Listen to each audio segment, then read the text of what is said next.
প্রিয় সাংবাদিক বন্ধুগণ, আমরা গভীর বিস্ময়ের সাথে লক্ষ্য করছি যে যারা যারা যেখানেই যখন যে পরিস্থিতি উদ্ভব হয়, যারাই কিছু কথা বলার চেষ্টা করে তাদেরকেই থামিয়ে দেওয়ার জন্য, দমিয়ে দেওয়ার জন্য বিভিন্ন ধরনের পন্থার আশ্রয় নেওয়া হয়।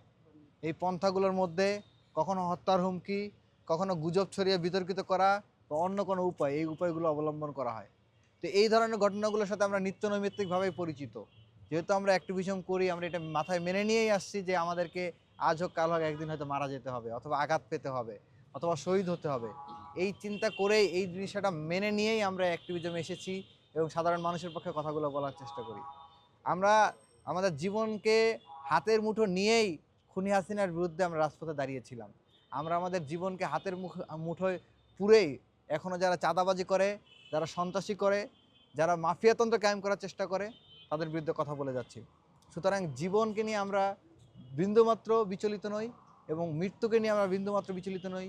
আমরা সর্বমুহূর্তই শহীদ হওয়ার জন্য প্রস্তুত। এবং এই ধরনের হুমকি ধামকি এবং বিভিন্ন ধরনের গুজব প্রোপাগান্ডা আমাদের নামে অনেক ছড়ানো হয়েছে। এর আগেও আমাদেরকে অসংখ্যবার মৃত্যুর হুমকি দেওয়া হয়েছে, হত্যার হুমকি দেওয়া হয়েছে, খুনের হুমকি দেওয়া হয়েছে।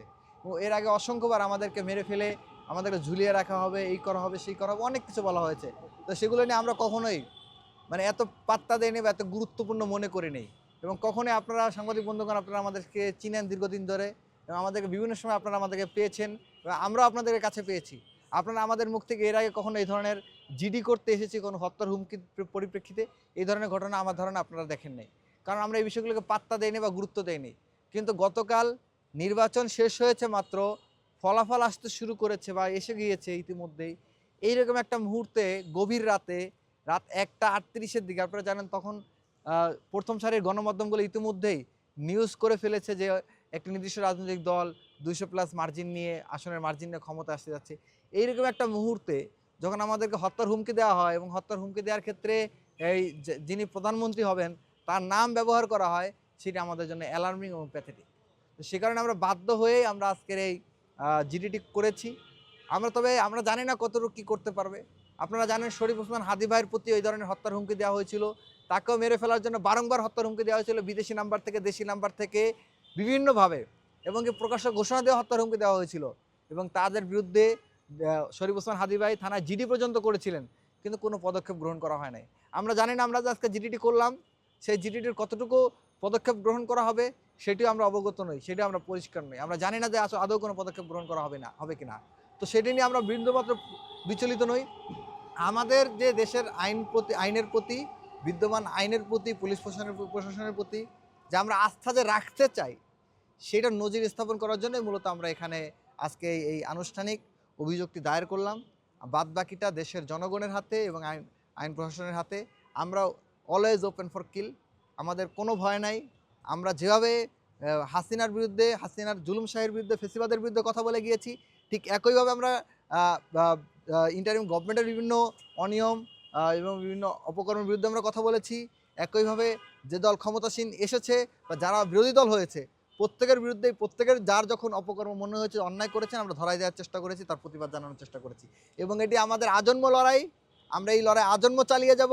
এর জন্য যদি আমাদেরকে জীবন দিতে হয়, আমাদেরকে যদি মেরে ফেলা হয়, ফাঁসিতে ঝোলানো হয়, জেলে নেওয়া হয়, আমরা যে কোনো বিষয়ের জন্য প্রস্তুত আছি ইনশাআল্লাহ। আমাদের কোনো এই বিষয় নিয়ে কোনো ভয়ের কিছু নাই, কোনো শঙ্কার কিছু নাই, কোনো ভেঙে পড়ার কোনো কিছু নাই। আমরা আমাদের লড়াইটা চালিয়ে যাব। আপনারা জানেন এই আমাদের ডাকসুর সমাজসেবা সম্পাদক এবি জুবায়েরকেও হত্যার হুমকি দেওয়া হয়েছিল এবং আরও অনেকেরই আমাদের সাথে যারা একসাথে কথা বলেন, কাজ করেন, প্রত্যেককেই নিয়মিত হত্যার হুমকি দেওয়া হয়।